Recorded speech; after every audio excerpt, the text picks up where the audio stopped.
Hello વિદ્યાર્થી મિત્રો, ગમ્મત સાથે જ્ઞાન ચેનલમાં હું મહિપતસિંહ ગોહિલ આપ સર્વેનું હાર્દિક સ્વાગત કરું છું. વિદ્યાર્થી મિત્રો, આજે આપણે જોવાના છીએ તારીખ 20/7/2026નું કરંટ. હવે આપણે ડેઇલી કરંટ અફેર્સ ચાલુ કર્યું છે, જેમાં તમને ડેઇલી હેન્ડબુક છે એ હેન્ડબુક પણ તમને આપવામાં આવશે. જો તમે ડેઇલી કરંટ સારું લાગે તો નીચે ટેલિગ્રામની લિંક આપેલી છે, ત્યાં જોડાઈ જજો વિદ્યાર્થી મિત્રો. ડિસ્ક્રિપ્શનમાં લિંક આપેલી છે, ટોટલ માહિતી તમને ત્યાં મળી જશે. મારો હેલ્પલાઇન નંબર પણ તમને ત્યાં મળી જશે. ક્લિયર? ચાલો જોઈએ આજનું કરંટ કે હાલમાં કેટલામો ફિફા વર્લ્ડ કપ 2026 હતો. બરોબર છે, તો કે 23મો ફિફા વર્લ્ડ કપ 2026માં યોજાયો હતો. કેટલામાં યોજાયો હતો? 23માં. જે ક્યાં ક્યાં યોજાયો હતો તો ખાસ યાદ રાખજો, સંયુક્ત અમેરિકા એટલે કે USA, કેનેડા અને મેક્સિકો, આ 3 શહેરમાં સંયુક્ત રીતે છે આ વર્લ્ડ કપ યોજાયો હતો. કયો world Cup? FIFA world cup 2026, જેમાં કુલ 48 ટીમોએ ભાગ લીધો હતો. ખાસ એટલે ખાસ યાદ રાખજો, આ ફિફા વર્લ્ડ કપ છે એ પૂરો થઈ ગયો છે વિદ્યાર્થી મિત્રો. એ સ્પેન એમાં જીત્યું છે ફાઇનલમાં આર્જેન્ટિનાને હરાવીને. બરોબર છે, એટલે પરીક્ષામાં તમને આમાંથી એકાદ બે પ્રશ્ન ગમે તે ઓલ ક્લાસ 3 એક્ઝામમાં પૂછી શકે, એટલા માટે આપણે એની A to Z માહિતી લઈ લીધી છે. નેક્સ્ટ, આ જે ફિફા વર્લ્ડ કપ હતો, બરોબર છે, આ ફિફા વર્લ્ડ કપ 11 જૂન 2026 થી 19 જુલાઈ ગઈકાલે સુધી આ વર્લ્ડ કપ ચાલ્યો હતો. ફાઇનલમાં આર્જેન્ટિના અને સ્પેન વચ્ચે થઈ હતી, જેમાં 1-0 ગોલ થયો હતો. સ્પેને 1 ગોલ કર્યો હતો આર્જેન્ટિના સામે. ક્લિયર છે? અને આ 23મો ફિફા વર્લ્ડ કપ છે એ કોણે જીત્યો? સ્પેને. કોને હરાવીને? તો ખાસ યાદ રાખજો, આર્જેન્ટિનાને ફાઇનલમાં હરાવીને સ્પેને છે આ 23મો ફિફા વર્લ્ડ કપ જીત્યો હતો. આ ફાઇનલ ક્યાં યોજાણી હતી? ફાઇનલ તો ખાસ યાદ રાખજો, આ ફાઇનલ મેચ અમેરિકાના ન્યૂ જર્સી શહેરમાં યોજાઈ હતી. ક્યાં યોજાઈ હતી? અમેરિકાના ન્યૂ જર્સી શહેર છે ત્યાં ફિફા વર્લ્ડ કપ 2026ની ફાઇનલ રમાઈ હતી. આ બધામાંથી તમારા મેક્સિમમ પ્રશ્નો નીકળે. ખાસ યાદ રાખજો, આ સ્પેને જે વર્લ્ડ કપ જીત્યો છે ફિફા વર્લ્ડ કપ 2026, આ સ્પેને 2 વાર જીત્યો છે. પહેલો એણે 2010માં જીત્યો હતો અને હાલમાં 2026માં. એમ total 2 FIFA world Cup FIFA world Cup છે એ સ્પેને જીત્યા છે. બરોબર છે. હવે આના જે મહત્ત્વના એવોર્ડ જોઈએ ફિફા વર્લ્ડ કપના, ખાસ યાદ રાખજો, ફિફાના મહત્ત્વના એવોર્ડ, ફિફા એવોર્ડ 2026. ગોલ્ડન બોલ છે એ ગોલ્ડન બોલમાં રોડ્રિગો આવશે. રોડ્રિગો જે સ્પેનના છે એમણે ગોલ્ડન બોલનો એવોર્ડ જીત્યો છે. સિલ્વર બોલમાં લિયોનેલ મેસી આવશે, આર્જેન્ટિના. બ્રાન્જ બોલ છે કિલિયન એમ્બાપે આવશે, ફ્રાન્સના છે. અને ગોલ્ડન બૂટ પણ કિલિયન એમ્બાપે આવશે, જે ફ્રાન્સના છે. ક્લિયર છે? હવે જ્યાં કિલિયન એમ્બાપે છે એણે 2022ના ફૂટબોલ વર્લ્ડ કપમાં પણ ગોલ્ડન બૂટનો એવોર્ડ જીત્યો હતો, એ પણ તમને ખબર હોવી જોઈએ. અને જે ગોલ્ડન ગ્લોવ્સ છે એનો એવોર્ડ વિદ્યાર્થી મિત્રો કોણે જીત્યો હતો? કે ઉનાઈ સિમોન છે.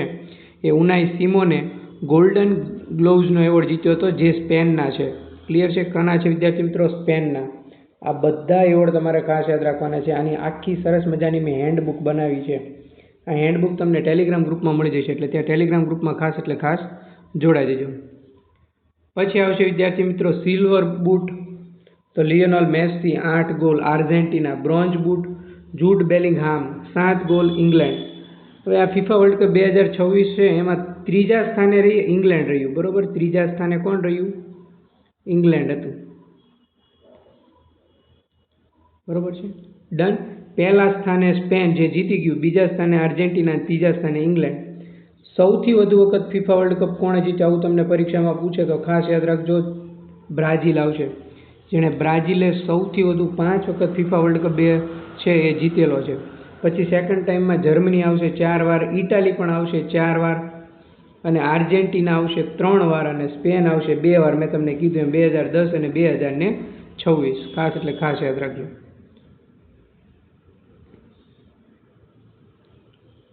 આ 24મો ફિફા વર્લ્ડ કપ હવેનો જે આવવાનો છે 2030માં, એની યજમાની કોણ કરશે? તો કે સ્પેન, પોર્ટુગલ અને મોરોક્કો સંયુક્ત રીતે આ 3 દેશ છે એ કરશે. જો આ બધું પરીક્ષામાં પૂછાય એટલા માટે જ આપણે લીધેલું છે. ક્લિયર છે? બધું ઓથેન્ટિક છે.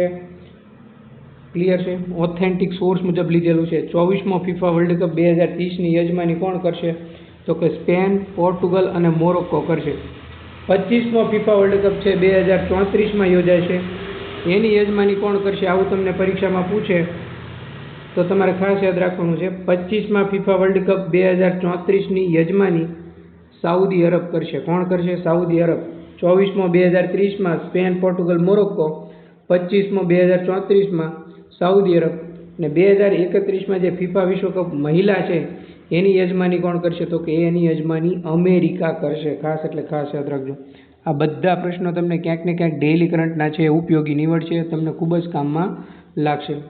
નેક્સ્ટ, હવે આ ફિફાની સ્થાપના ક્યારે કરવામાં આવી? તો કે સાહેબ 1904માં છે ફિફાની સ્થાપના કરવામાં આવી.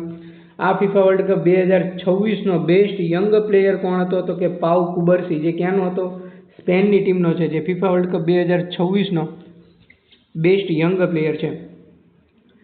ફિફા ફેર પ્લે એવોર્ડ કઈ ટીમે જીત્યો 2026નો? એવું પરીક્ષામાં પૂછાય તો ખાસ યાદ રાખજો, નેધરલેન્ડે છે એ ફિફા ફેર પ્લે એવોર્ડ 2026 જીત્યો હતો. ફિફા વર્લ્ડ કપ 2026માં ફાઇનલમાં પ્લેયર ઓફ ધ મેચ તરીકે કોને પસંદ કરવામાં આવ્યો? ફિફા વર્લ્ડ કપ 2026માં ફાઇનલમાં પ્લેયર ઓફ ધ મેચ તરીકે ફેરાન ટોરસને પસંદ કરવામાં આવ્યો, જે ક્યાંના છે વિદ્યાર્થી મિત્રો? સ્પેનના છે. ક્યાંના છે? સ્પેનના છે. ખાસ એટલે ખાસ યાદ રાખજો, આ જે ફિફા વર્લ્ડ કપ છે એ ફિફા વર્લ્ડ કપ 2026ના આ ટોટલ પ્રશ્નો આપણે જોયા, જે મોસ્ટ ઇમ્પોર્ટન્ટ અને આઈએમપી છે, એમાંથી એક પણ માર્ક તમારો નહીં જાય. બરોબર છે? આ બધી વસ્તુ તમારે ક્લિયર કટ મગજમાં રાખવાની છે વિદ્યાર્થી મિત્રો, જે પરીક્ષામાં તમને ક્યાંક ને ક્યાંક ઉપયોગી નીવડશે અને કામ લાગશે. બરોબર છે? ફિફા વર્લ્ડ કપના છે એ તમારે હાલમાં ક્યાં યોજાયો હતો એ તમારે ખાસ યાદ રાખવાનું છે. હવે ક્યારે યોજાવાનો છે એ પણ તમારે ખાસ યાદ રાખવાનું છે.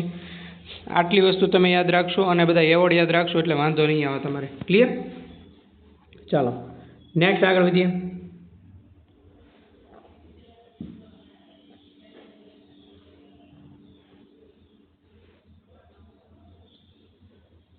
તાજેતરમાં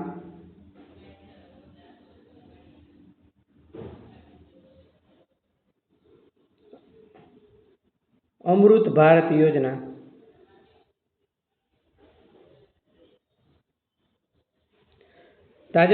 અમૃત ભારત યોજનામાં વડાપ્રધાન મોદીએ ગુજરાતના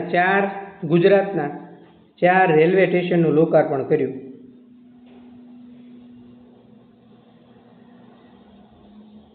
ખાસ યાદ રાખજો. કયા 4 રેલવે સ્ટેશન આવશે વિદ્યાર્થી મિત્રો? તો કે પ્રતાપનગર, ગોધરા, પોરબંદર ને ભક્તિનગર. આ લખવું હોય તો લખી નાખજો, આની નોટ પણ બનાવી નાખજો. બરોબર છે?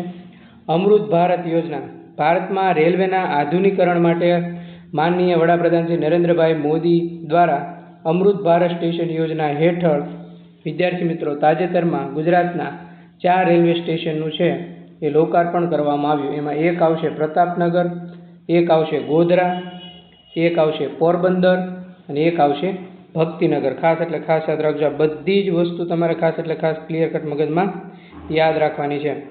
ક્લિયર? ડન. હવે વિદ્યાર્થી મિત્રો આધુનિક જે સુવિધાઓ ધરાવતા જે છે એ અમૃત ભારત સ્ટેશનોની કુલ સંખ્યા હવે કેટલી થઈ ગઈ? આવું તમને પૂછે તો કેટલી થઈ ગઈ? 22 થઈ ગઈ. કેટલી થઈ ગઈ? 22 થઈ ગઈ. અગાઉ વિદ્યાર્થી મિત્રો છે એ આપણા માનનીય વડાપ્રધાન દ્વારા છે એ ટોટલ 18 સ્ટેશનોનું લોકાર્પણ કરવામાં આવ્યું હતું. બરોબર છે? અગાઉ કેટલા હતા? ટોટલ 18 સ્ટેશનનું લોકાર્પણ છે આપણા માનનીય વડાપ્રધાન દ્વારા કરવામાં આવ્યું હતું. હાલમાં 4 કરવામાં આવ્યું. એટલે ટોટલ સંખ્યા હવે છે એ વિદ્યાર્થી મિત્રો તમને પરીક્ષામાં પૂછે તો અમૃત ભારત સ્ટેશનોની ટોટલ સંખ્યા કેટલી છે? અમૃત ભારત સ્ટેશનોની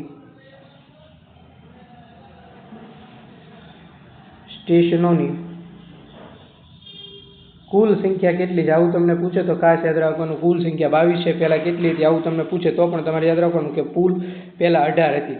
બરોબર છે? ડન. બસ આટલું જ યાદ રાખવાનું છે, વધારે કંઈ જ યાદ રાખવાનું નથી. જે કંઈ પણ ડેઇલી ઇમ્પોર્ટન્ટ આવશે એ હું તમને છે આપણા ગ્રુપમાં પણ મૂકતો જઈશ, એટલે ખાસ ક્લિયર કટ મતમાં ઉતારી લેજો. ક્લાસ સારો લાગ્યો તો લેક્ચરને લાઇક, શેર અને સબસ્ક્રાઈબ કરવાનું ભૂલતા નહીં. Thank you. જય હિન્દ, જય ભારત.